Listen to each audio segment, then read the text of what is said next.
Welcome to the PDB Situation Report. I'm Mike Baker, your eyes and ears on the world stage. Let's get briefed. We'll start things off with this week's resignation of Secret Service Director Kimberly Cheatle. You may have heard about this, following the attempted assassination of former President Trump and Cheatle's disastrous, I don't know another word for it, testimony before the House Accountability and Oversight Committee. Former Secret Service agent Michael Matranga will join us to provide some insight. Now, later in the show, it's been described as the largest IT outage in history. Now, I don't know how long we've had IT in the history of the world, so it may not be as dramatic as that sounds, but still the biggest IT outage in history. Businesses worldwide are still grappling with the fallout caused by a software update from cybersecurity giant CrowdStrike. We'll talk to cybersecurity expert and former FBI Counterintelligence agent Eric O'Neill about that. But first, the Situation Report Spotlight. This week, Secret Service Director Kimberly Cheatle resigned after major backlash over her agency's failure to stop the attempted assassination of former President Trump at a campaign rally in Pennsylvania earlier this month. Now, Cheatle, appointed by President Biden back in 2022, stepped down shortly after nearly 5 hours of intense questioning from both sides of the aisle. This was one of the few times that it was actually a bipartisan event in Washington, D.C. So full marks to Cheatle for being able to get people like Jamie Raskin on the Democrat side and James Comer on the Republican side to agree about anything. But after 5 hours of intense questioning during this House Oversight and Accountability Committee hearing, she did eventually hand in her resignation. She initially refused to relinquish her position, despite calling it the most significant operational failure at the Secret Service in decades. Of course, earlier, shortly after the assassination attempt, she had said that the buck stops with her. Apparently, she had no idea what that phrase meant. In her resignation letter, though, eventually, Cheatle admitted, quote, "The leaders, and on July 13th, we fell short. As your director, I take full responsibility." President Biden praised Cheatle's dedication and integrity, highlighting her long service. Now, meanwhile, Speaker Mike Johnson took a different tack. He said her resignation was overdue, and other lawmakers called for rebuilding trust in the Secret Service. The agency, of course, is still under fire for its handling of security at the rally in Butler Township, Pennsylvania, where 20-year-old gunman Thomas Crooks fired multiple shots at Trump from an unsecured, somewhat sloped rooftop about 150 yards away. Here for more on all of this is Michael Matranga. We're very lucky to have him here with us today on the Situation Report. He's a former U.S. Secret Service agent assigned to, among other things, the Special Operations Division, Counter Assault Team, and the Presidential Protective Division. Thank you very much, Michael. We very much appreciate your time. And let me start off with a very specific question. What the hell happened?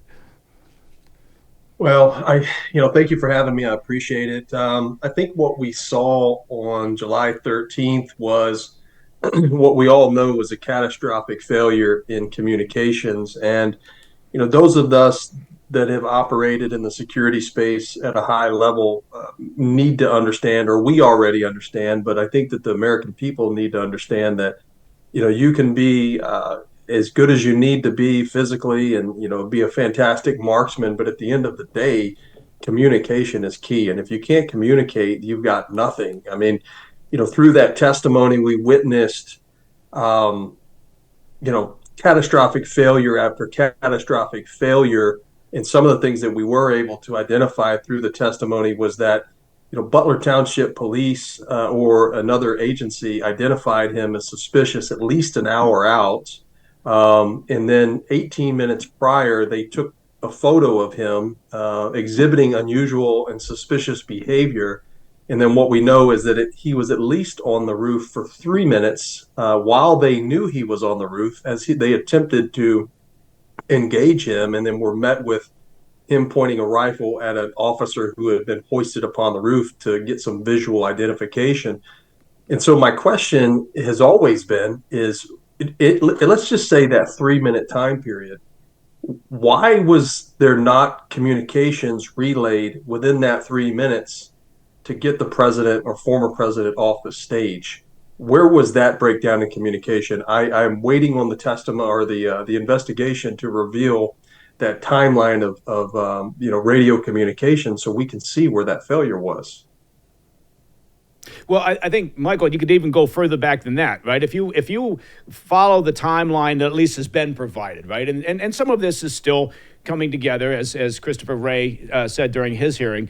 But it appears as if the first eyeballs on the shooter came at about 10 minutes after 5, right? President Trump was shot at, I believe, roughly 11 minutes after 6. So the question 11, yes. there is not even so much is, why wasn't he taken off the stage? But if they knew they had an unresolved, suspicious individual that they were still searching for, why didn't they hold President Trump off in a secure site until they resolved the matter?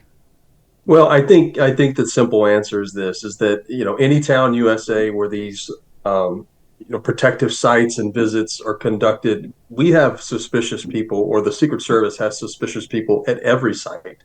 I don't recall a site where we did not have some type of suspicious behavior exhibited by by individuals. And some of these things are just people that are excited about being in the presence of the president. They're there for the rally. They're exhibiting unusual behavior. And one of the things that I would say, and that I've said on record, is that there is a point where a person becomes not suspicious but an actual threat. And so what we know is that I believe that at least 20 minutes prior to, the president or former president taking the stage, that he was a threat at that point. And so my question to the local authorities and to the Secret Service is that why was he deemed not to be a threat and simply suspicious at that point? At the end of the day, that 3 minute. Well, I don't know. That's a very good point. I'm sorry for interrupting, Michael. That's a very good point, because is there any insider information? Was he deemed not to be a suspicious character? Did they resolve that matter? Because they had multiple sightings of him in relatively short order. Again, looking at timeline information that has so far appeared to be validated or provided, the Secret Service wasn't advised about this until somewhere in the 10 minutes before 6 p.m. time frame. But the question, I guess, is, was it resolved, or were they still looking? Because the local police indicated that they actually left their post inside the AGR building to go look for this individual, which is how they ended up, not having eyeballs on that rooftop.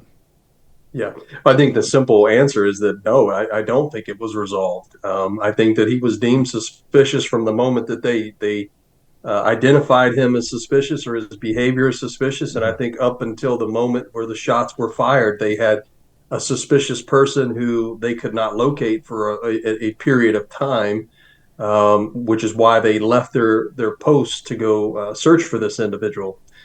My question is that if you've left your post to go search for someone who is suspicious, wouldn't that be deemed a threat?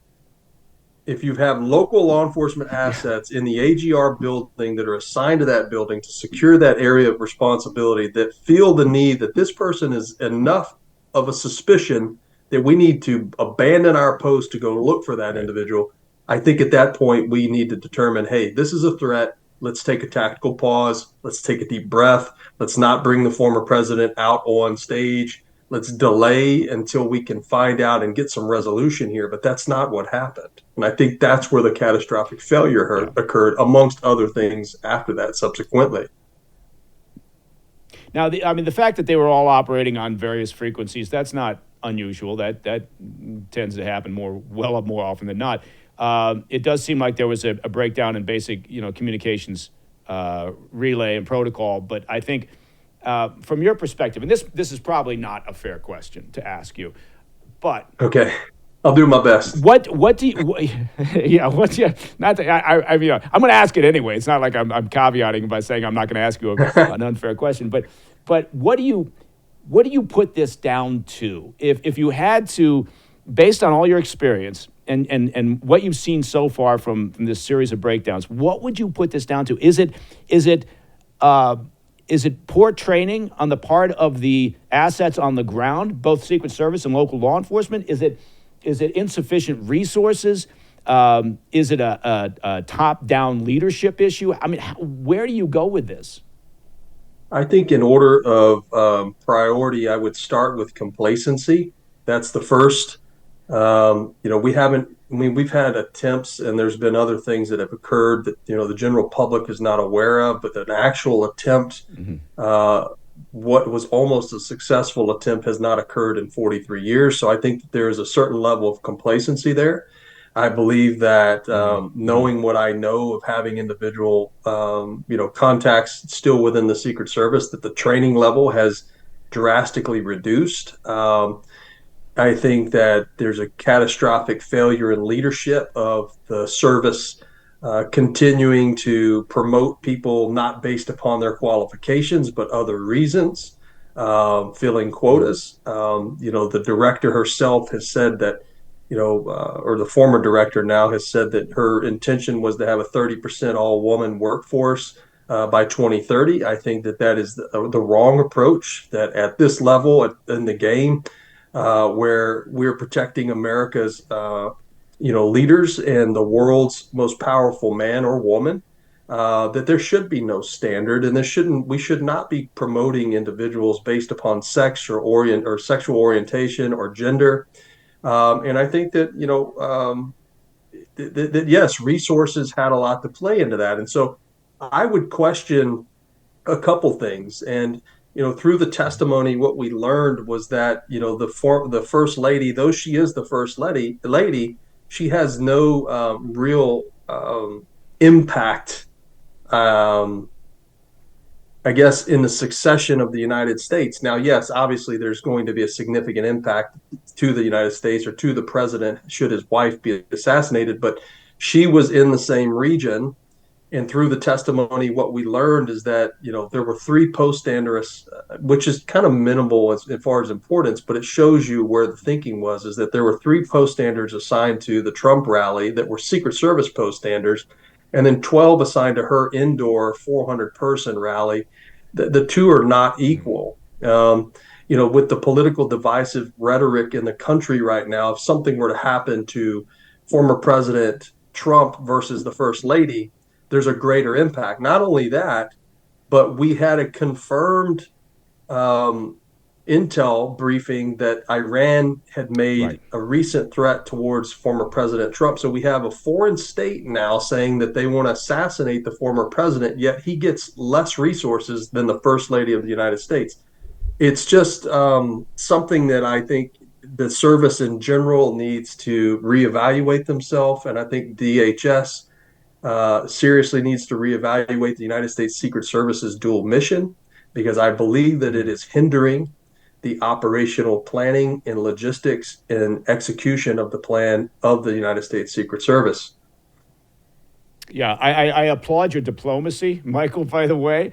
I'll maybe paraphrase what you're saying in my own words, which is, in the world of security and operations and intelligence, where people's lives are regularly at stake, DEI has no place there at all. Yeah. Well, I agree with that. I mean, it should be entirely merit-based.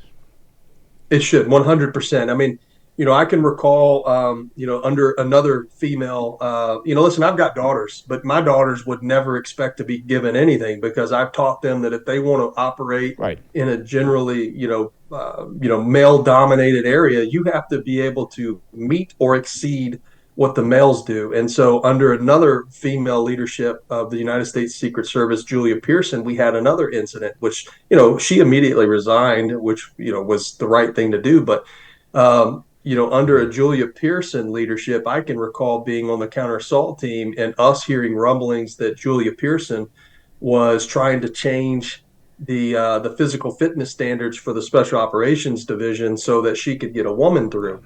And so I remember us always asking the question, well, if I have to run a mile and a half in 9 minutes and 30 seconds and we're in a combat situation, but yet the female who made it through the class is running a 12-minute mile and a half, she's combat ineffective and she's no support to me. And so I will go on record stating that at this level, there's too much at risk. There's too much at stake I don't care if you're a male or you're a female. You can either do the job or you cannot do the job, because there's just as many weak males out there that are on the job that shouldn't be there as well. So there should be one standard, and that's it. You either make it or you don't. And if Yeah, we absolutely. continue down this route, we're going to continue to see these failures, and we have to stop that. Well, yeah, I think the first step in that direction was to have Cheatle finally realize that she had to step down. So it's I applaud her doing the right thing. She should have done it days and days before. But regardless, Michael, if you'll stay right there, we do have to take a quick break because we've got some wonderful sponsors. But we'll have more on this after this quick break.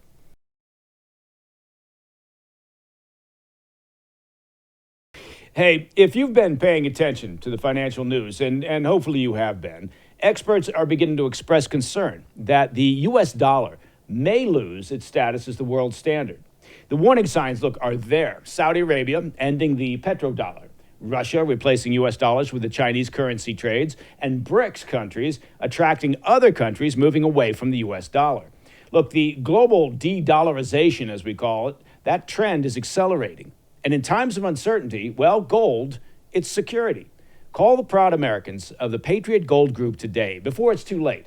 Mention PDB, and you'll always get best-in-class service from Patriots protecting Patriots. Patriot Gold Group has the no fee for life IRA, where your IRA or 401k can be in physical gold and silver, and you may be eligible for the no fee for life IRA on qualifying rollovers. Call 1-888-870-5457 for a free investor guide. Patriot Gold Group is Consumer Affairs' top-rated gold IRA dealer 7 years in a row, and that's a lot of years in a row.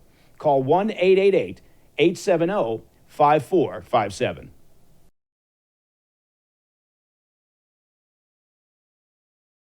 Welcome back to the PDB Situation Report. I'm joined once again by former United States Secret Service agent Michael Matranga. We're covering, as you can imagine, a variety of topics related to the recent assassination attempt on President Trump's life.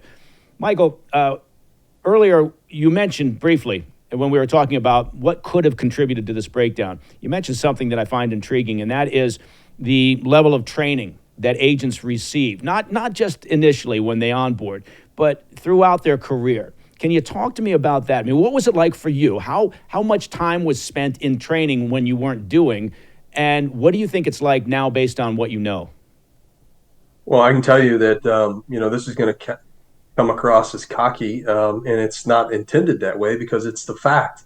And there's very few elements within the Secret Service that are actually tested to a point where you either pass or you fail. And one of those being the United States Secret Service counter assault team, the counter sniper team, our emergency response team, which are all capable, and those all fall under our Special Operations Division.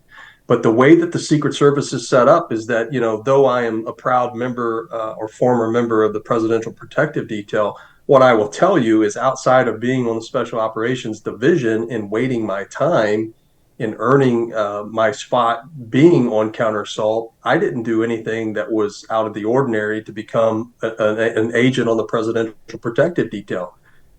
There is a small training that is required when those individuals from the field are pulled to go to the detail, but it's essentially it's not a real pass or fail, and it's not something that I would consider that if we're going to be the elite protective force in the world, there needs to be a higher standard.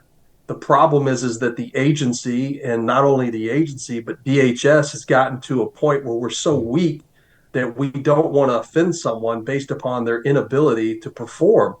And so these are the things that have to change if we're going to continue down this route of being labeled as one of the elite protective forces in the world. That's the perception the American people have of the United States Secret Service. We can no longer continue this smoke and mirrors approach. You either have to perform because the stake and the risks are higher now. There's more political divisiveness now than ever.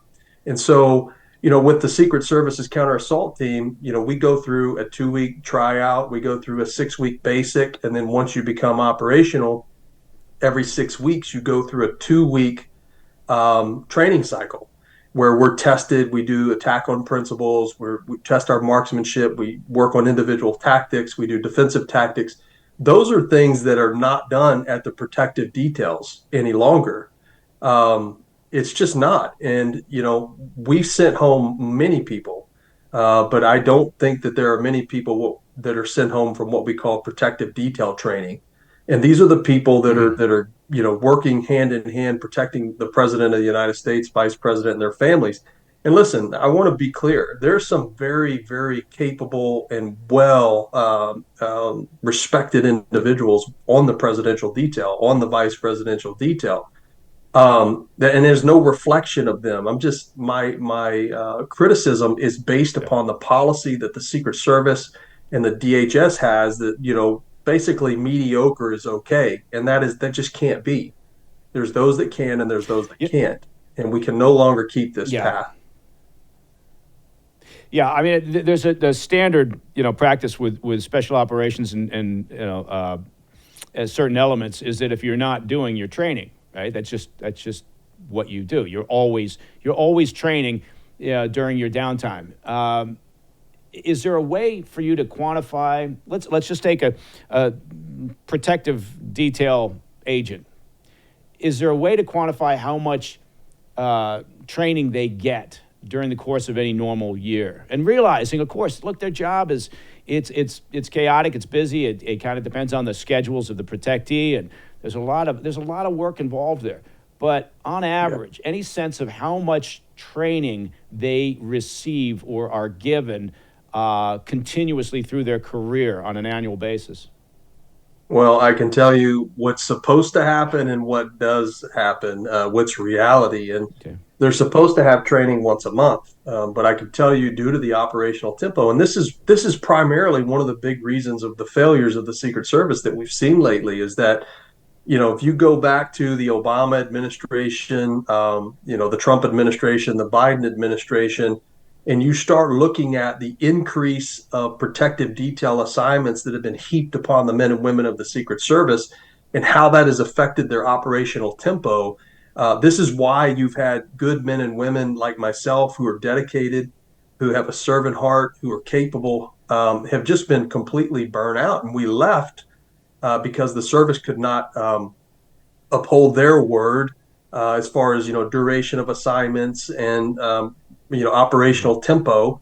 The fact of the matter is that I would say, and some people may be upset about it, but I don't care because they know that it's true, is that the training cycle that should be happening is not, because of the operational tempo that has been thrust upon the men and women of the Secret Service by the administration, adding additional protectees to the responsibility of the United States Secret Service. I can recall back when I was on, counter assault under Obama and the presidential detail, there were so many cabinet members that we were protecting, and we, the men and women of the Secret Service are quiet professionals. They're not going to complain about this, but the agency and the leadership has to say, sir, madam, president, we can no longer sustain, with the workforce that we have, the amount of individuals that you're having us protect. We have to start looking at, are these people in direct succession, to the continuity of and operations of the United States of America? And the answer is no. And I'm not saying that we should put, risk levels on certain individuals' lives, but when we're protecting, I'm just throwing this out there, the Commerce Secretary or somebody else, at what cost, I guess would be my question. What cost? Right. Because yesterday or day before, we heard the director say that they are now covering 36 permanent protectees on behalf of this administration. And we were never designed to do that. And so I truly believe that DHS and the Secret Service need to examine their protective mission and their investigative mission to determine, is the investigative mission really worth us salvaging? Because in order for us or the Secret Service to do this right, we solely need to we need to focus on the protective mission. And if that means us giving up that investigative responsibility to the FBI or give that to the DHS and putting the Secret Service under a different department, perhaps the Treasury, going back there, in solely protecting America's leaders, then that's what we need to do. This is, I think, a monumental opportunity for the Secret Service to advocate for that. So, I mean, that's a very interesting point, right? Because I was thinking when you started talking about this, my mind went where I think a lot of people do, which is, okay, well, you need more resources, right? You need to be able to hire more agents without lowering the qualifications, without lowering the standards, right? And sometimes that can be difficult because there may be a finite pool of capable candidates out there. But in terms of resources, yeah, we look and we go, okay, we need to hire more qualified agents. Look, I love the IRS as much as the next person, but they've been making this big spiel about they're hiring 88,000 new agents for the IRS, and yet the Secret Service is running so lean, and the demands are so high that they're having these problems, and they're relying more and more on local law enforcement, whether it's Butler County or Washington County or Beaver County or wherever in the states. And those standards may vary greatly from local law enforcement from one to the other. But it is interesting what you're saying is maybe hive off some of the responsibilities of Secret Service to other agencies that may be better equipped to handle those things, and let the Secret Service focus on that primary mission of keeping people alive.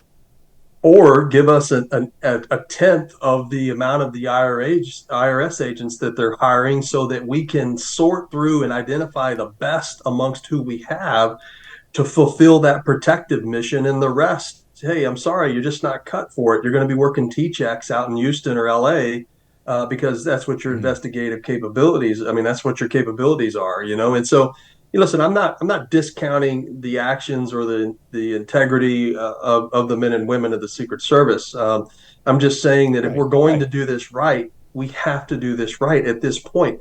The political rhetoric and divisiveness in this country is at a boiling point. We are going to continue to see political violence at an all-time high from this way forward if we continue on this path. We can no longer sustain with the minimal staffing that we have. If you recall that the director said that we had about 8,000 employees. That's 8,000 employees. That is not 8,000 agents. We have roughly, I want to say 3,000 agents at best for 36 protectees. So, like I said, I watched the testimony and I just wanted the director to just finally stand up one time for the men and women of the Secret Service and say, we need more assets. We need more resources. We need more bodies. We need a bigger budget. We need a slimmed down scope of what we're doing so that we can protect America's leaders. But she failed. And, what's worse than that, and, this individual's a good person, but, I saw where Secretary Mayorkas promoted Mr. Rowe to the now acting director.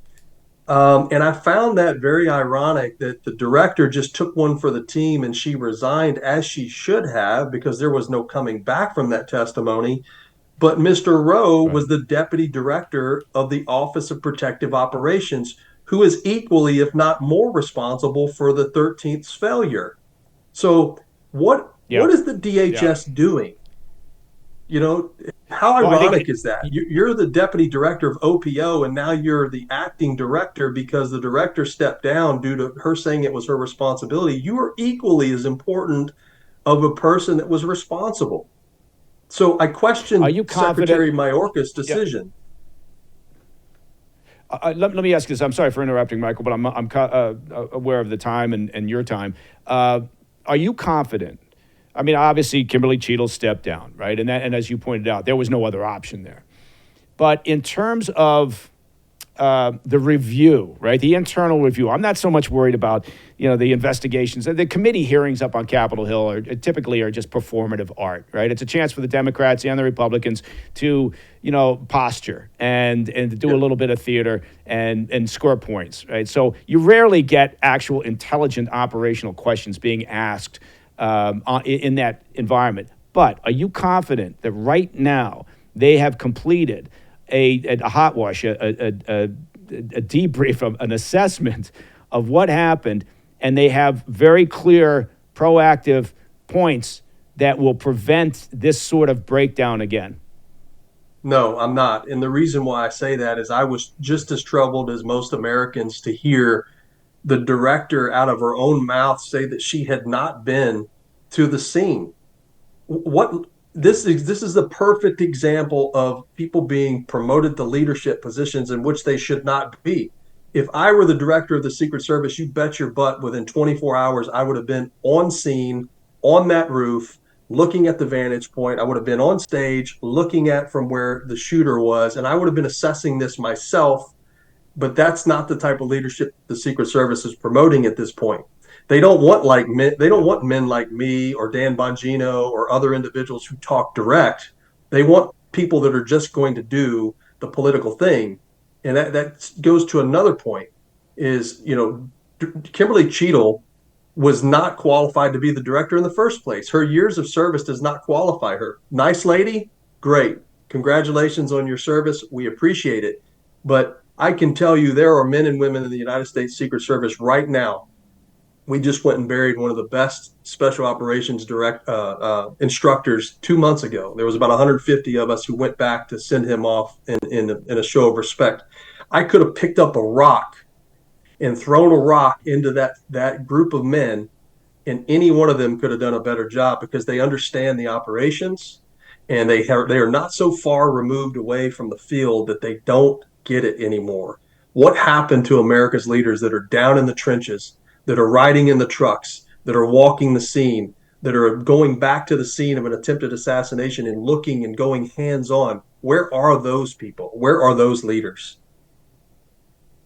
Yeah, I think we feel the same way about it. I mean, my former organization, the CIA, we always felt that the best director would rise up through the ranks, right? You don't bring somebody in from the outside. Not that we haven't had some good ones over the years, but you want somebody who understands the organization, who understands the operational imperatives and the concerns that the operational people have in their core, right? In their gut. They know what is required to do such a difficult job. Michael, The problem is this has this, been though, fascinating. is there's too much politics Go ahead. involved.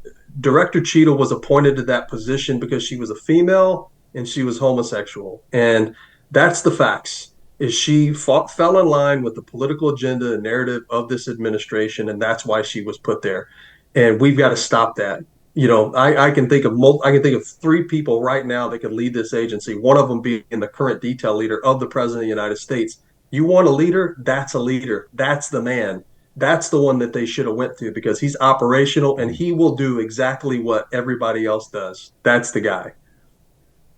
Yeah. Well, look, I hate to be cynical, Michael, to wrap this up, but I think if what we're saying is that merit and competency are going to rule the day rather than DEI and identity politics, I don't think that's where we're heading. No, I don't think so. Listen, this has been fascinating, Michael, and I very much appreciate your time. Michael Matranga, former Secret Service agent. I do hope you'll come back and talk to us more because there's a lot to unpack here with this entire situation. Thank you so much for joining us and sharing your insights. You're welcome. Thank you. Take care. Thank you, man. All right. Wow. There's a lot there. Coming up next, we examine what's been termed the largest IT outage in history. And honestly, I will research this and find out how long the world has had IT. And then we can put this into context, because I don't think this goes back a couple thousand years. But it was the largest IT outage in history. Businesses globally are still reeling from the aftermath of a software update by cybersecurity leader CrowdStrike. Stay tuned as we talk to cybersecurity expert and former FBI Counterintelligence agent Eric O'Neill. Are you overwhelmed with back taxes or unfiled returns? Well, hopefully not, but if you are, listen to this. With 88,000 newly hired agents, that's 88,000 of them, the IRS has increased enforcement, issuing millions of pay-up notices in 2024. They're called pay-up notices. You walk out to your mailbox, you're having a good day, suddenly you get a pay-up notice in your mailbox. How about that? Don't face IRS collection tactics alone. Tax Network USA can help. As the nation's premier tax relief firm, they've negotiated over $1 billion, that's billion with a B, in tax relief for clients. Services include penalty forgiveness, hardship programs, and offer and compromise solutions. Look, whether you owe $10,000 or $10 million, Their experts can assist. Behind on taxes? Well, they can guide you in catching up. Protect your financial security. Contact Tax Network USA for strategic advice on reducing or eliminating your tax debt. To schedule a complimentary consultation, call 1-800-245-6000 or visit tnusa.com. Look, don't let the IRS control your life. Empower yourself with Tax Network USA's support and take charge of your financial future. Visit tnusa.com today.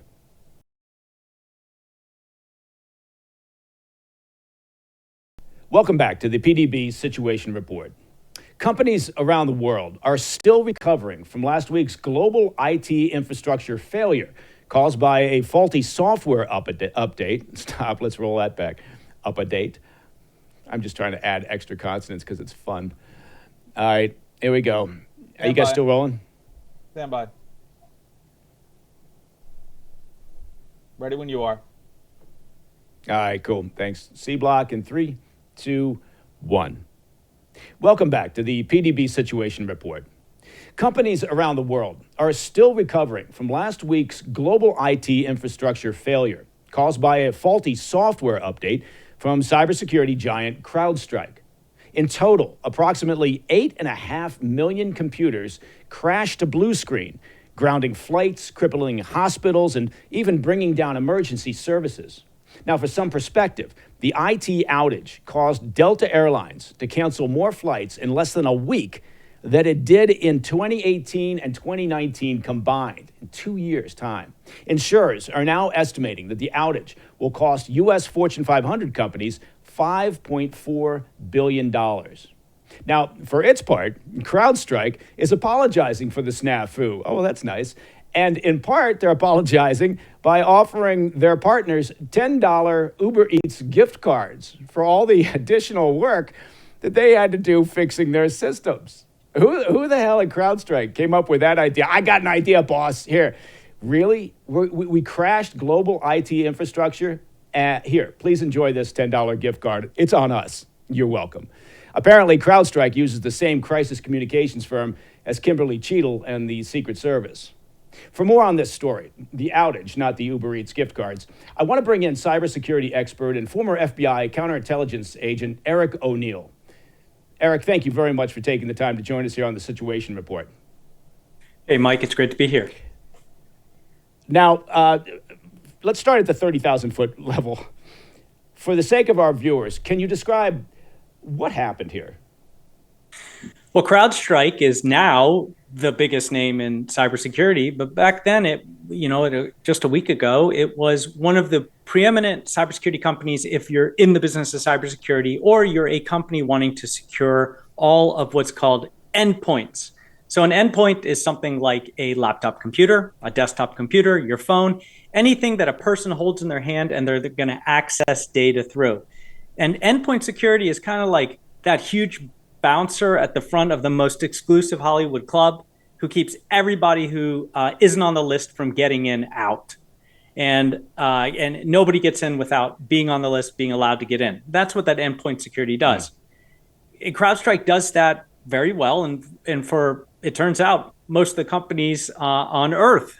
And what happened is the company rolled out an update to that sensor, that endpoint detection and response sensor that works on every one of those endpoints, your computer, your laptop, your phone, and protects you. The problem was the update had a flaw in it that triggered a problem with Windows, only Windows, not Linux or Mac, and caused Windows to go into what's called a reboot crash. So every time you tried to boot up your computer, it would crash and then reboot and crash because it was looking for that CrowdStrike file, found the corrupted problem, and then that triggered the crash. So there was no way to just send a patch and fix their problem, which caused all those millions of computers to crash and chaos all over the world. Yeah, I mean, that's putting it lightly and diplomatically, chaos. But, and correct me if I'm wrong, Eric, is that this is probably not the first update that CrowdStrike has sent out. So what was different about this? I would assume, and maybe you can walk us through this, I would assume that there's a process, right, for testing these updates in a secure environment before they just launch them out into the world. That's exactly right, Mike. CrowdStrike is the second biggest cybersecurity company after Microsoft. They own a large part of the cybersecurity market, and they've been rolling out daily, hourly updates to these sensors for a long time. And I can't imagine that they continually or in the past have done what they just did. So to get people up to speed, what they did, for reasons that completely confound me, is rolled out this patch, this update to everyone all at once. And you never do that. No company does that unless they want a problem like this one. You always send out some test updates first to a small segment of the community that's using your product, make sure that goes well. Those are sort of the test subjects. And then further, this is why big companies have the early adoption plans where you can opt in to getting updates before everyone else. You're opting in to be a test subject so that you're absorbing the problems before they roll it out to everyone else. So CrowdStrike made a mistake. I think they've owned up to the mistake, but they haven't really explained why they made such a huge mistake.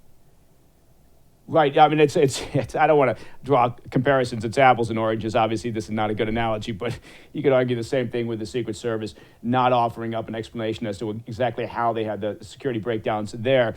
But with CrowdStrike, even before they rolled them out to the early adopters, right, to that test group, don't they have a process where they internally they vet this product, this update, before they even send it out to the test subjects? Yes, they should have quality control. Somehow the quality control process, which should be incredibly robust, failed. Their process to roll it out bit by bit to some users and then more users and then all the users failed. And your analogy is great, is just right. I am as perplexed by this as a cybersecurity expert as I am with the failures of the Secret Service in trying to protect President Trump as a former FBI counterintelligence expert.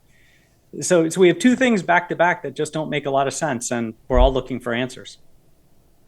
Yeah, no, exactly. Look, it was interesting because in the immediate aftermath, as the outage was building, right, as it was taking place, there was a lot of talk. This is it's a cybersecurity issue. It's an attack, right, by a hostile state actor or hackers or some non-state group, and that became quickly apparent that it wasn't that, but it does shine a light on the interdependence, right? How small the world is now because of the connectivity involved around the globe with IT infrastructure. Talk to me about that a little bit. I mean, to what degree if we just narrow it down, is the U.S. Prepared in the event that this were to be something more nefarious and you would assume would actually be harder hitting? Yeah, so there's a lot to unpack right there. First of all, starting off with how vulnerable we are. The pandemic, the hysteria, especially around the pandemic, threw us into a situation where one day we were all working in offices, and the next day everybody was working from home, and IT had to rapidly figure out how are we going to do this. And so it created this forced mass adoption of the cloud.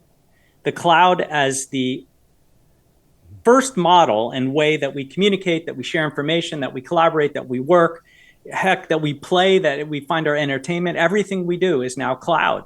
Just look at our kids who can't get their noses out of their phones and into maybe a proper book, right? Or get together with their friends instead of texting them. And so in this environment where suddenly everybody force adopted using cloud technology, and cloud technology was always going to be the future, it meant that we became a little bit more sensitive or vulnerable to these mass problems, like a patch that's used by everyone who uses one single vendor that causes a problem and then causes everyone to crash. Now, on the idea of are we vulnerable from an attack? Well, this isn't the first time this happened. Just a few years ago, actually during the pandemic, two major cybersecurity companies, companies that are IT companies, were hit. SolarWinds was hit by the Russian intelligence, cyber espionage, who were able to insert a Trojan into a patch just before SolarWinds sent it out. And it went out to all their customers, including a lot of Fortune 500s. and a lot of government agencies, including the Department of Homeland Security and Treasury and others. Of course, the Russians, when they sent out that little Trojan horse that got into all those companies and agencies, lurked and watched and data mined information until they were finally found out. And then right on the heels of that, a Russian cybercrime group attacked another company that also has customers all over the world called Kaseya, and they were able to insert their own code into a patch that went out and compromise all those companies, or a large subset of them, with ransomware attack. And then they went to Kaseya and said, if you pay us $70 million, we'll give you the master key to let all your customers out. So this wasn't something that we didn't know about.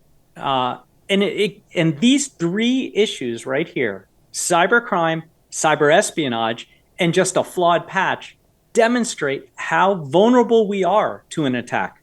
So if we take it to your last point, Mike, looking at critical infrastructure, and that's something I spend a lot of time on, and that's something I worry about a lot. We are very vulnerable in our critical infrastructure. Not only has Russia and China been caught launching probe attacks into our critical infrastructure, Russia has an ATP, an attack group called Sandworm, that has been in our critical infrastructure for years, just trying to see how deep they can get into the power grid, which is where they want to go. And then China has Typhoon. Iran and North Korea have also been playing in that space, and I suspect that there's a lot of coordination between those four countries who do want to do us harm in some way, shape, or form.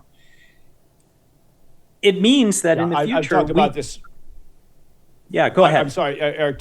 Sorry to interrupt you. I couldn't agree with you more in terms of critical infrastructure and the vulnerability, and also the aggressiveness with which the state actors, particularly China and Russia, obviously, and Iran to some degree North Korea, but they're aided by China. But the way that they probe and map out and test and collect whatever they can collect, data on our various critical infrastructures.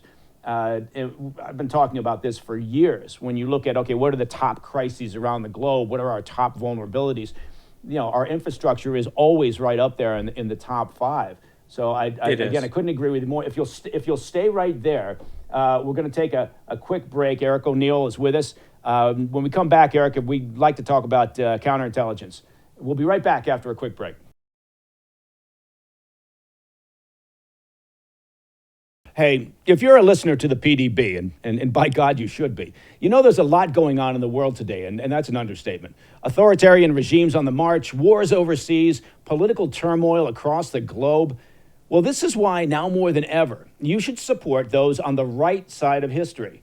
Blackout Coffee is committed to your values, supporting constitutional rights and certainly those on the front lines, the troops, local law enforcement. Look, Blackout Coffee honors all hardworking Americans. I'm proud to recommend Blackout Coffee. This is a coffee company that is 100% committed to American traditional values. From sourcing the beans to the roasting process, customer support and shipping, they've got an incredible work ethic, and they're dedicated to promoting your principles and accept absolutely no compromise on taste or quality.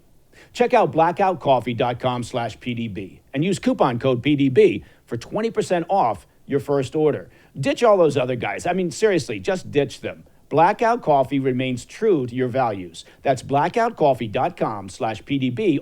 Use the coupon code PDB for 20% off your first order. That's 20% off. Come on. As we say around here, be awake, not woke.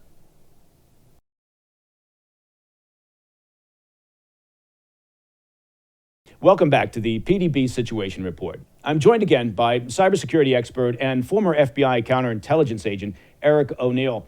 Eric, thanks again for being here with us. We were talking about, before the break, about the CrowdStrike outage. I'd like to shift gears just a little bit right now. I'd like you to put your counterintelligence hat on. It's a good-looking hat, too. And talk to me, from your perspective and all your experience, the top counterintelligence threat to the United States, to our national security at this point. Yeah, the top counterintelligence threat, hands down, is cyber espionage from China and Russia. They have been stealing information from agencies, from industry. They've stolen economic information. And like we were just talking about, they've been embedding themselves in our power grid and other areas of critical infrastructure. And all of this is a precursor to a potential future war. Right now, we're in the middle of a cyber war. People don't realize it, but there has been a battle between the United States and foreign threat actors to deny them access to our information and the ability to take down our critical infrastructure. And it is a constant battle. And to what degree are we learning lessons? I mean, our posture right now, I mean, obviously there's an offensive side, there's a defensive side. If we're just talking about awareness of the threat and developing systems and protocols and capabilities to defend against that, I'm not talking about what we do on the offensive side. How are we doing as a nation? We're learning quite a bit, and the United States has done a good job in identifying these attacks. The problem is, as good as we are at hunting threats, those threats are always going to remain, and they're going to land because our infrastructure just isn't strengthened to defend against them. I mean, if we're just talking about our power grid and critical infrastructure, that relies on what's called SCADA networks, which are the transmission and control networks. And those can be on everything from aged computers that are unpatched in various locations. You know, there was a report that was done just a year or so ago when a couple of domestic terrorists took shots at power transmission stations in North Carolina and were able to cause millions of dollar damage by just shooting them with a gun and taking them down. Thousands of people lost power. And then there were some reports done, and it turns out that if you take out just 9 key transmission stations throughout the U.S., that's just 9, shooting them, and they're not very well guarded, you can cause massive chaos in the transmission of power throughout the United States. So I've always thought that if I were a China or a Russia and I wanted to start a real war against the United States, it would be a kinetic, embedded people, maybe coming through our porous border, taking out those stations. At the same time, there's a large-scale cyber attack, leveraging all of the work that they've been doing to launch probe attacks and embed themselves. That could be very disruptive for the United States, and of course could turn our eyes inward at a time when, say, China wants to invade Taiwan or Russia wants to push hard into Ukraine. Yeah, I think you're pointing out some really critical issues here because, again, I think if you look at where's the next global conflict, how is it going to be played out, right? There will be a traditional battlefield element to it. That's never really going to go away. But in cyberspace and in space as well, I think that's where you're going to see the efforts to bring it to the home front, meaning bring the pain to the population, whether it's here in the States or anywhere else. But the idea being you shut down the power, you shut down water facilities, you shut down transportation, which shuts down food deliveries and pharmaceutical deliveries and all these other cascading problems that can happen on the home front because they've spent, and by they I mean basically China, Russia, they've spent all this time mapping out and identifying the weaknesses within our systems. And to your point, look, the power grids, East, West, Texas, they were never built to withstand a cyber attack. They had no concept of that at the time that they were constructing these grids as sort of a patchwork quilt system across the nation. But from your experience and what you've seen, are you satisfied, I guess, with the U.S. governments, whether it's this administration, previous administration, whomever, with their approach towards China? Let's just single them out first. Right. With their approach towards China in terms of trying to deal with that potential threat?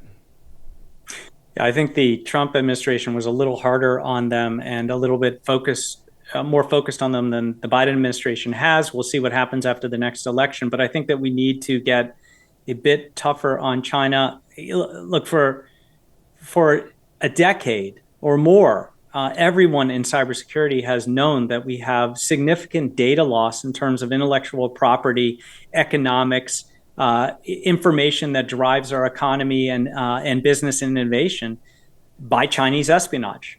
The Chinese are incredibly good at stealing economic information, and they will embed themselves in the U.S. They will launch cyber attacks. They will recruit people, students from colleges in order to get that.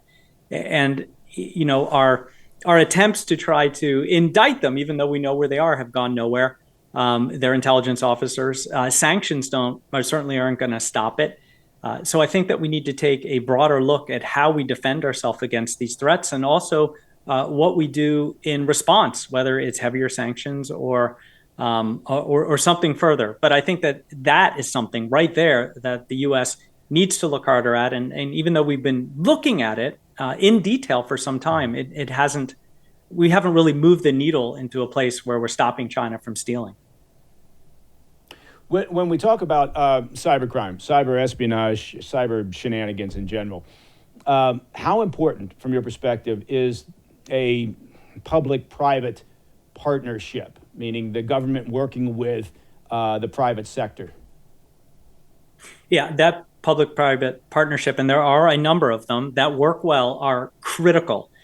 The government has an advantage in intelligence. They have people like me, like what I used to do, working undercover, working in counterintelligence, overseas here, receiving information, intercepting information, and learning about potential future threats. And then, of course, that information, when it works well, is handed over to companies, industry, cybersecurity companies, so that we can defend against the present threat instead of just waiting for something to land and then responding to it. So that public-private partnership is really critical to cybersecurity, and it's something that we should continue to build and foster. Is it getting better? I mean, from what you've seen, compared to randomly pick 3 years ago, 5 years ago, is the effort to have a two-way dialogue between the FBI, for instance, and private sector businesses who are facing these threats or dealing with attacks, is it getting better? I think it gets better every year. CISA is certainly making great strides in that public-private partnership. The FBI's IC3, the Internet Crime Complaint Center, is a great repository of information, and you can report, for example, a ransomware attack to them, and they will see if they can assist.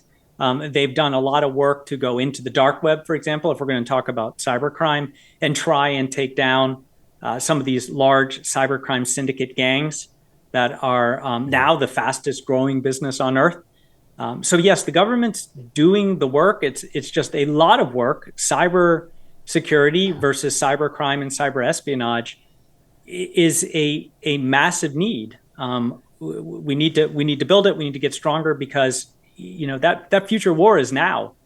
And we're right on the cusp of a large scale cyber attack, and so we need to be more resilient. We need to be prepared for it, and we need to be redundant in our systems.